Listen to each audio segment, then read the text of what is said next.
Stefan Molyneux of freedomainradio.com is joining us, and he's here to break down the situation, what we're facing, the different attack plans. But first off, I am now officially euphoric. I mean, in your expert view, what have we seen? The facade completely dropped? Operation Toto complete? Or how much of the battle have we won? I mean, who are the winners? Who are the losers? Well, it's first of all, I just wanted to say congratulations to you, Alex, to the entire InfoWars team, to Paul Joseph Watson and others. World War III canceled on account of InfoWars, and that is a pretty good thing. You know, when we talked earlier this year, I said this was the year I felt my whole life had prepared me for this kind of combat, for this kind of battle, and maybe you feel the same way, but I just really wanted to extend heartfelt admiration and congratulations for the role that you have played personally and through your organization and through your affiliates in saving Western civilization. Let's take a bow, shall we? Because we have done some great work this year. Well, my friend, congratulations to you as well. I mean, clearly they wanted to start World War III, but as Putin said in his congratulations last Wednesday, we know this will not be easy. We should probably talk about why some of the forces in our government want this, but you've got so many great points. Where should we start first? Well, I think the first thing we want to remember, Alex, is that the media has not changed. The media has learned nothing. The media will not do any U-turns. They will not process anything about how wrong they were, about how misleading they were, about how manipulative they were. And therefore, every time you see Trump in contact with the mainstream media, view it as a kind of psyop. View it as a way to depress you. View it as a way to alienate you from your candidate. View it as a way to set you against Donald Trump. Like I sat down and watched, gritted my teeth, put on my crash helmet, and watched the 60 Minutes interview. And it was just a whole series of brain-dead gotcha questions. Do you disavow the violence being committed in your name? It's like, how do we even know? This could all be false flag stuff. I mean, Lord knows it's been that way in the past, and a lot of these supposed hate crimes have been revealed as hoaxes. And so, do you disavow this? Are you going to go back on your promises? It's like, well, the media, first of all, they said he didn't have any policy platforms. He didn't have any policies. And now they're saying, are you going to repudiate them? And this is all nonsense. It's designed to cause people who supported Trump to freak out, to second guess him, to start armchair. That's right. And for a year, Stefan, they said he didn't have any policies. They were always there on the site. We covered it. We read it. And then they say, oh, you're not going to deport everybody now, like you said. And he goes, I never said that. I said, if you're a felon and we catch you doing something, you're going to be deported. And everybody else are illegal who will have to have a process to go out and then come back in if they're not criminals, which ought to actually concern some folks. I think we have too much immigration. I was saying he's more liberal than a lot of Republicans, but he actually wants a system so they're not underground, undocumented, permanent underclass that the Democrats basically milk and control. Then they go on and say, so here's what they claim he said. Then he doesn't do what they claim. He does what he says he would do, and they say it's a lie. Well, here's the thing. I mean, if you know anything about Donald Trump, he's not that enigmatic. You just read The Art of the Deal, read some of the other books that and hear what he said. He doesn't like to box himself in by jumping to conclusions, and that's a great gotcha game. Because at this point, you know, he's not the president yet. It's still months away. So they're going to say, well, how are you going to deal with this, and how are you going to deal with that? Now, events could change, information could change, and of course, he's privy to a lot of information now that he wasn't privy to just last week. I mean, he's obviously had his security briefings. He's up to speed on things. I guess he's got the same amount of information that most of the foreign governments who seem to have gone fishing through Hillary Clinton's server now have. So it's nice to have him up to speed with some of the other governments that know all of the stuff about American security. But he's not president yet. He's not going to box himself in. He's always said, I don't like people who reveal all their plans ahead of time because it gives your enemies time to organize. It gives them a sense of where you're going. So the fact that he's hedging his bets, that he's not coming to conclusions, is entirely in line with everything he said throughout his entire campaign and his entire career. What do you think of the conciliatory tone he's been striking that's been met, as you said, with hissing hatred from the media, who seems to have only intensified what got them to this totally discredited position? Well, that's a great question, and I'm ambivalent about it. So I'll just give you sort of very briefly the two sides of the argument. Number one is I'm a theoretician, like I'm a moral philosopher, and so I get to deal with perfection. I get to deal with abstracts and ideals. When you get into politics, it's been called for many centuries the art of the possible. You have to make compromises. Even if you've got the House, and even if you've got the Senate, they still have enough in the Dems still have enough in the Senate to do a filibuster. So you have to make compromises. You have to make compromises with the existing rhino structure. And so I can sit here armchair quarterback and cry purity until the day I die. But the reality is I'm not actually out there trying to achieve legislative changes in politics, which which is a unpleasant and messy thing, as I think it was Bismarck in the 19th century in Germany who said there are two things the public should never, ever see being made. Number one, sausages. Number two, laws. It's a messy, difficult business. So, you know, the compromises, I don't know the degree to which they're necessary. He's had a chance to study this for a long time. He's got access to information I'll never have a hold of, and he has to know where his compromises are. But the man's had a multi-decade career of getting incredible things done, of picking the right team, of executing, of delivering. At some point, doesn't the person have enough credibility that you're just going to trust what they're going to do until you see something wildly egregious? And I certainly haven't seen anything like that yet. Well, I was about to say there were French governors, and you know, like Louis XIV was one point. Kit Daniels was pointing out. He's doing an article on it right now. There were Chinese emperors. I mean, there's one form of governing where you actually take your enemies and you stick them in positions of power to basically fight with each other now, but you divide up that camp. Quite frankly, somebody else did that. His name was Adolf Hitler. I'm not saying that's a very good way to govern. I know it works sometimes, and then you can, at an executive level, control what they're doing. Obviously, Reince Priebus knows how to basically unlock all the doors. He knows the players. He knows how to get stuff done. He's such a backstabber, I don't trust him. The fact that Stephen Bannon is in charge of him as the main presidential advisor, kind of putting out what the policy will be with Trump and then telling Priebus to follow it, I mean, I think that's good. But Priebus is such a butt boy, to use a vernacular, of Paul Ryan, who is the biggest snake in Washington other than maybe Harry Reid, doesn't look good. But look, I'm going to give Trump the benefit of the doubt. He has pledged, though, that obviously the president doesn't prosecute, but that they would get out of the way with an attorney general for justice to be done.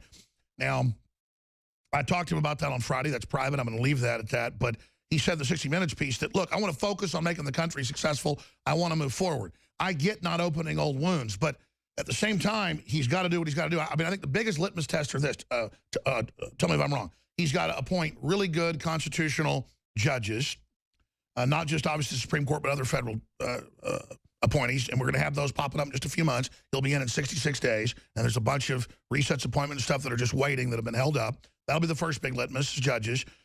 Pushing tax cuts, pushing sovereignty, defense of the border, all this free welfare for illegals and stuff has got to be curtailed.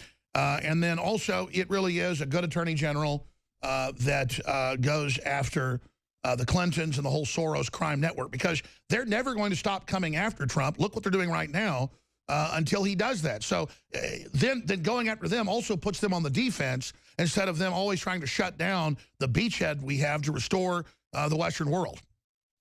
Well, of course, when you're looking at a magician and he is kind of a master wizard of organization, you don't look at the hand that has the dove in it. You look at the other hand, because that's where the magic is going on. So for me, bringing Reince in, okay, so he's got Bannon to countervail that and so on, and he needs all of the allegiances and alliances and knowledge of working with the rhinos that Reince is going to bring. But what it does, which I don't think people are commenting on enough, is it opens up who's going to be head of the RNC. Now, of course, if Trump is going to have some say, as I assume he will, in who gets to be head of the RNC, well, I would bring Reince closer, and then I would appoint somebody who would be more along my particular ideological bent as head of the RNC. And that's, to me, a beautiful thing. You've got this guy in, he's going to bring all his loyalties, but you get to appoint someone else more in line with your thinking as head of the RNC. And I think that's a wonderful approach. So and, keep your friends close and your enemies closer. Right, right. And so I think that we have to remember that he's done some fantastic things long before he's even gotten into power. I mean, Canada and Mexico are opening up renegotiations with NAFTA. Thank heaven the Rust Belt might resurrect itself and come back like a phoenix from the ashes of bad trade deals. Russia's interested in normalizing relationships. The head of Syria wants to work with him. With Russia in Syria and in other places in the Middle East, you're going to have a much more effective ally against ISIS, which is what Trump has wanted to do. I mean, the man has been president-elect for a couple of days, and already the world is settling into a more rational pattern. No, you're right. I mean, it's a new day. I saw you kind of sing part of that song on your own show. It's a new world for me. It certainly is beautiful, and that's why the establishment is so upset about Trump, is because from day one, he's calling the shots.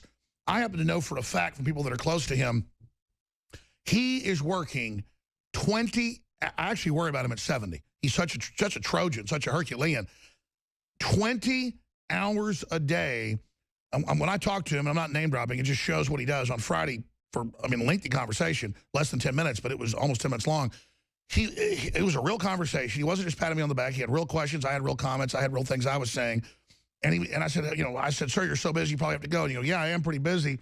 He started telling me, you're the 61st call I'm making today to thank folks, but I'm also getting all these other calls from kings and queens and world leaders. And you know what? It's so crazy. All of a sudden, now that I'm in, I'm the best guy in the world. And so that is the good news. A lot of them that were saying he was the worst person in the world, they're saying he's great now. The problem is there's surrogates that we know are financed by him are still attacking. And so I said, look, you can't trust these people. Please press the attack because it's what you said you'd do. Plus, you know, they're never going to stop. And I'm not going to tell people what he said to that, but it was quite interesting. Well, of course, when you win the lottery, everyone's your friend. What you care about are the people who chipped in for your ticket ahead of time. So after you have become the president-elect, of course, everybody's going to want to come in and, you know, well, I may have said some things, but hey, we're sorry and blah, blah, blah, blah, blah. And, you know, this question around what's going to happen with the Clintons. Well, of course, if people were asking him this question, and Leslie Stahl did, they asked him the question, what are you going to do with the Clintons? That's a total gotcha question. It's not up to the president to pursue the Clintons. It's up to the president to put someone in charge of the DOJ who's not going to derail. So he properly demurred. He properly just sidestepped it. Let the grand jury decide. So he properly demurred. Yeah, it's not his. It would be a dictator's job would be to go after a political opponent, and he doesn't want to seem to be gunning for a political opponent because that's third world dictator style stuff. What he's going to do is he's going to appoint a competent attorney general, someone who's going to pursue that. It's going to go through the FBI's investigation to a grand jury with subpoena powers, with search powers, and so on. And maybe he's had a look at these 650,000 emails that were taken off the Uma Abedin and Anthony Weiner's computer. Maybe he's had a look at those and all the horrifying things that some people have talked about as being on those. Maybe that's enough. Maybe the FBI shared information with him that it's an open and shut case on the Clinton Foundation, and he doesn't need to do anything more. So just let the man do his job, and which he is not even. No, I totally agree. The only successful attack they can have, 66 days out from him being inaugurated, it'll still take a few months for him to actually get going once that happens. We'll know in about 4 months whether Trump's for real or not, folks, is to change the subject. And their new attack bots, their new talking points in media is, he's going to betray you. He doesn't know what he's doing. We're all in this great danger. That's what Dave Chappelle said. He goes, what do you mean? We just had our first black president. You know, everything's, I guess, okay. Let's give Trump a shot. This idea that, talk about elitism, that because he's a rich billionaire that built his own business, he's somehow incompetent. Thank God we've got somebody that isn't just a lawyer in there for the first time.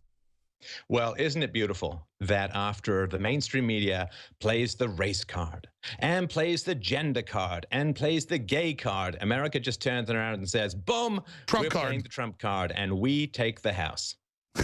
We just finished each other's sentence. I love how we're synced up. Matt was listening, one of my producers, to you while he was biking downtown this weekend. They'd taken over the Capitol, the communists, literally red flags everywhere, and he described to me a point you were making. Matt, I'm putting you on the spot here. Pop in and repeat what Molyneux said so he can repeat it here. The timing was great. I was actually biking past the Capitol building here in Austin, Texas, and there were a bunch of people holding up signs, and it was at that point in time, it was an episode, maybe a Thursday or Friday show, your Free Domain Radio, and you had made the point, you said, you know, people on the left, these social justice weaklings, you know, are so upset because reality is not conforming with their fantasies. And I thought that was an excellent point. It just happened to be at such the right time. I wanted to put it on a loudspeaker, but you know, you gotta respect these people's free speech. No, I do, Matt. Matt, that's a great point. But I mean, to Stefan, this is my question. How do you reach out to these people? Because now when I go in a restaurant or whatever, and I start seeing somebody flip out on me or a clerk, I go, oh my God, you're upset about Trump. And they go, yes, I am, and start crying. I mean, I had a woman not want to serve me and really get rude to me when I was at a liquor store buying 2 bottles of wine Friday, and she was an anti-Trump person and knew who I was. And so I'm so well known now, it's for the first time actually gotten to me how pissed they are. And I had a Hispanic guy bow up to me in the gas station, a black guy do it outside the gas station. And I had to turn around and just go, okay, I mean, you're ready to go, let's go. And there's racial attacks happening everywhere. I mean, this is really scary, Stefan. Well, look, I mean, I go back to Princess Diana when she died. When Princess Diana died, a lot of people in England, and particularly the women, went through this extraordinary outpouring of grief and horror and sadness and mourning and all of that. And then they all felt a lot better afterwards, and they all got a lot happier. Mental health declined. You know, when fantasies get destroyed, of course it's painful. Fantasy is a drug. Like if you're going to go off heroin, if you've been on it for 20 years, you're going to go through withdrawals. It's not the doctor's fault, it's the heroin's fault. And it's the dealer's fault, i.e. the media, if you're But the Democrats were worse under Hillary. Blacks had double unemployment under Obama. I mean, don't they understand that Trump is not out to screw them? Well, they don't, and it is just a matter of growing up. When it comes to socialism and communism, we all start off that way. I mean, we don't pay rent to our parents when we're 5 years old. We have this big, giant structure that takes care of us, provides us food and shelter, and organizes our life for us. And at some point, you have to break out of that dependent mode, and you have to be your own person. You have to individuate. You have to become who you are, and you have to become an adult. You know, when you become an adult, you put away childish things like dependence on authority to provide you with your resources and your reason for being. So it's just a transition. Trump is going to bring about more of the free market, less government dependence, so people are going to have to Exactly. It's the end of childhood. It's the end of childhood that the left tries to put us into in this straitjacket of mental illness conformity that is pure authoritarianism. We'll be right back, cover a bunch of news, take your phone calls and more with Stefan Molyneux. I'm Alex Jones, Infowars.com.